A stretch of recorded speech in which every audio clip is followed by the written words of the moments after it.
ça à Brignoles pour l'appeler de votre nom? Rassurez-vous, ça nous est tombé dessus comme un coup de science-fiction. Ce nom de Brignoles, je pense qu'il date du temps des vieilles cartes du ministère. Il y avait le bassin de bauxite de Brignoles sur le Var. Je pense que tout simplement ils ont repris le nom de Brignoles. Moi j'ai cherché partout, je ne vois pas pourquoi ils nous ont collé cette infamie sur la figure. Oui, c'est pour ça que maintenant nous marquons toujours le permis dit de Brignoles. Dit de Brignoles. Justement, c'était une demande de M. Gilardo de mettre dit entre les deux pour que ce ne soit pas intégré, parce que maintenant permis de Brignoles, ça aurait été négatif en Brignoles. Alors Sylvie, merci beaucoup. Et je crois que Pierre... Attends, si tu veux, ce que je peux ajouter, c'est de vous expliquer comment on a découvert cette histoire.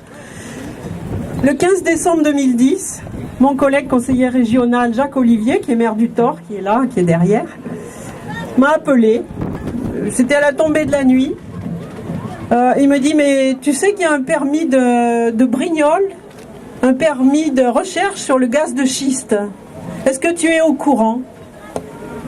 On a retourné toute la mairie pour chercher le courrier d'un préfet, d'un chef de bureau, rien. On n'a rien trouvé. Et donc là, très vite, on a compris qu'il y avait une espèce d'omerta, une opacité. Et c'est bien ce qui s'est avéré par la suite, puisque très vite, les collectifs qui se sont mobilisés dans les 2 mois, très vite, très fort, ont bien mis en exergue cette opacité, qui est l'opacité conjointe et voulue de la haute administration, de l'administration centrale et de la pétro-industrie. Et je peux vous dire, moi, si j'ai un message à faire passer, c'est que face à ces gens extrêmement puissants, qui tiennent à la fois les leviers de l'État, donc des lois, et en même temps les leviers du pognon, le message que j'ai à vous faire passer, c'est qu'il faut absolument que les élus, avec les moyens qui sont les leurs, qui sont les moyens de la démocratie représentative, qui sont la veille juridique, la prise d'arrêté, la surveillance, et les citoyens que vous êtes, avec votre capacité d'indignation, avec votre capacité d'insurrection, il faut que nous fassions bloc, parce qu'en face, nous avons quelque chose d'énorme, et ce n'est pas fini. Je pense qu'il faut aussi être vigilant, et surtout en dehors des périodes électorales, parce que là, je pense qu'en ce moment, on est en train de noyer le poisson, mais que le permis de recherche de Brignoles, c'est une demande de permis, on n'a aucune réponse, il n'y a pas de rejet, pas de réponse, donc nous, on est très vigilants, on attend qu'il y ait vraiment un rejet définitif de cette demande de permis. Sans cela, nous continuerons bien évidemment à nous mobiliser et à développer cette mobilisation. Merci. Alors je vais essayer d'être assez bref, nous allons essayer d'être bref parce que ça commence à s'éterniser, pour vous parler un peu de notre combat, nous, à notre fameux permis dit de Brignoles, qui est toujours en cours d'instruction, mais comme disaient Sylvie maintenant et Christian, c'est qu'on n'a toujours pas de réponse du préfet, on ne sait pas où on en est. Alors on fera un peu les actions à la fin de cette intervention. Tout ça pour vous dire qu'on a créé donc le collectif, tous ceux que vous voyez ici, Christian, Brigitte, vous avez vu Josiane, Valérie, enfin je pense que vous commencez maintenant à nous connaître. Le but que nous avions, nous, c'était d'instruire les citoyens. Puisqu'on est tous tombés des nues en apprenant ça, on s'est dit qu'il fallait absolument faire des animations, d'animer des réunions dans le maximum de communes pour que les citoyens soient informés. Et c'était à eux de juger après en ayant connaissance de cause. Alors je vais vous passer Brigitte qui va parler un peu justement des contenus de ces réunions et des pollutions éventuelles, des risques. Et je reprendrai la parole après. Merci. Bonjour à tous. Moi, je voudrais revenir aux fondamentaux. Pourquoi est-ce que nous sommes ici? Nous sommes ici à cause du permis de Brignoles ou du permis dit de Brignoles. La recherche ou l'exploitation de gaz de schiste, vous le savez bien, dépend d'une technique appelée la fracturation hydraulique ou hydrofracturation ou fracking. Et c'est bien celle-là qu'on veut nous imposer à Brignoles et dans d'autres permis.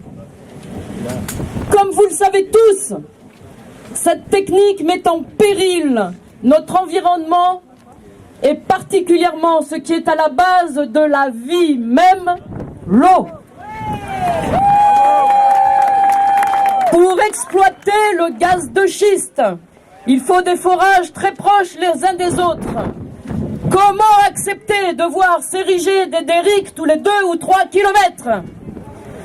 Pour fracturer un puits, il faut des milliers de mètres cubes d'eau. Et on fracture un puits plusieurs fois. Comment accepter cette débauche d'eau alors que nous sommes en vigilance sécheresse 1 an sur 2?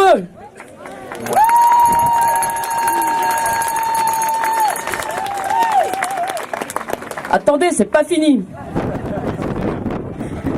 Pour fracturer un puits, il faut injecter des produits chimiques plus que nocifs pour la santé. Comment accepter ceci alors qu'on demande d'en réduire l'utilisation en agriculture et que les normes même dans l'industrie sont de plus en plus contraignantes, et ceci à juste titre? Et qu'est-ce que l'on va dire aux jeunes agriculteurs comme Stéphane qui s'efforcent de travailler avec des labels bio? Qu'ils sont idiots, qu'ils sont les plus crétins et que l'écologie en agriculture, ça commence à bien faire.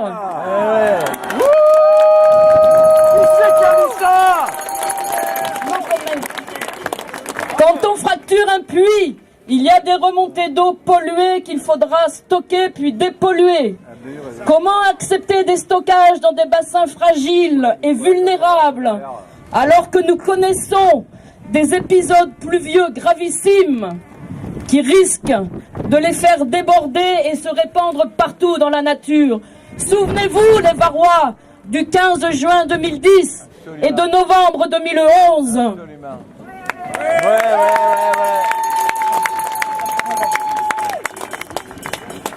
Et ces eaux, qui va les dépolluer? Qui sait comment les traiter? Personne à l'heure actuelle. Personne.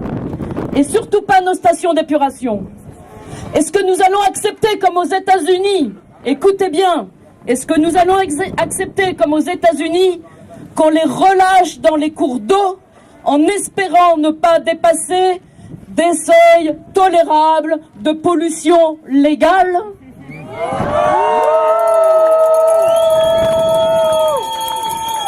Et qui va nous parler des phénomènes de concentration en aval de ces produits toxiques, c'est-à-dire en bord de mer, là où nous sommes aujourd'hui? Qui va en parler? Et quand on fracture un puits, il y a libération dans l'air de produits toxiques et de gaz à effet de serre, alors qu'on réduit la vitesse de circulation automobile en permanence à cause de la pollution. Qui va accepter cette aberration supplémentaire? Quand on fracture un puits, il faut des centaines de camions pour apporter l'eau et les produits de fracturation. Il faut des centaines de camions pour évacuer l'eau et les boues polluées. Et encore des camions pour enlever le gaz éventuellement. Qui va payer pour nos routes, nos chemins, nos ponts? Quel maire tolérera de tels désordres dans sa commune? Quel conseil général augmentera les impôts pour réparer les dégâts de ces milliers de poids lourds? Quand on fracture un puits, on crée aussi des séismes en sous-sol. Et qui sait ce qui se passe sous nos pieds? Qui sait exactement ce qui se passe? Comment prendre le risque de perturber nos réserves d'eau et de perturber des réseaux karstiques encore mal connus? Alors qu'ici, dans le Var, sachez-le, nous dépendons de l'eau qui est sous nos pieds pour 70% de notre consommation et jusqu'à 100% dans le Haut-Var.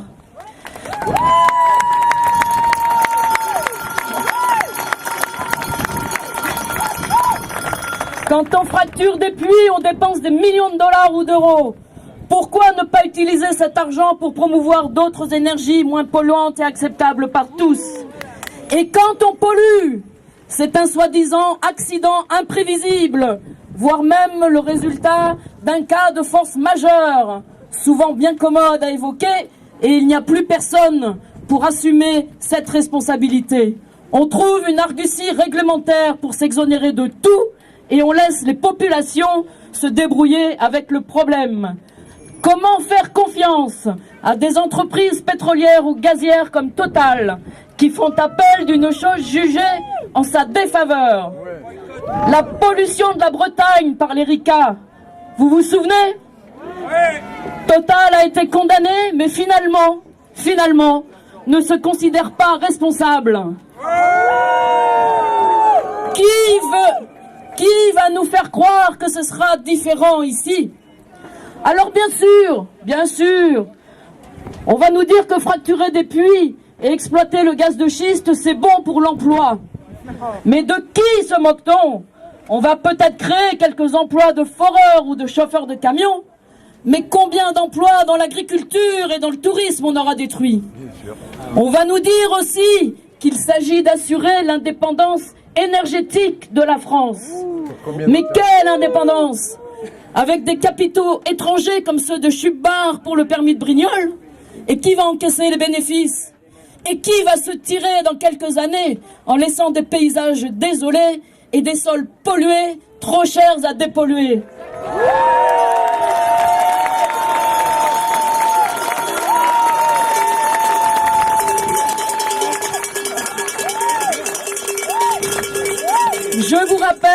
Je vous rappelle pour ceux qui ne le savaient pas, que dans son dépôt de demande de permis, Chubard, écoutez bien, Chubard annonce un capital de 5,2 millions de dollars pour sa société domiciliée dans le Delaware, un véritable paradis fiscal américain.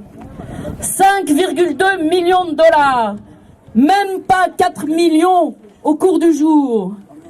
Quelle est donc cette société croupion, cette micro-entreprise qui dépose un permis sur plus de 6780 km, sur plus de 200 communes dans notre région? Comment se fait-il que cette demande de permis ne soit pas déjà passée à la poubelle, enfin dans une autre poubelle que celle-ci? Comment se peut-il que cette demande soit toujours à l'étude? Pour toutes ces raisons, nous exigeons, tous citoyens que nous sommes, nous exigeons que ce permis ne soit pas signé. Nous exigeons que la voix des citoyens que nous sommes, hors de toute affiliation partisane, soit entendue. Nous exigeons que les gaz et huiles de schiste et les gaz et éventuellement pétrole de houille restent là où ils sont très bien, c'est-à-dire en sous-sol profond, et que personne ne joue à l'apprenti sorcier en allant les débusquer au mépris de toute considération démocratique et environnementale. Merci.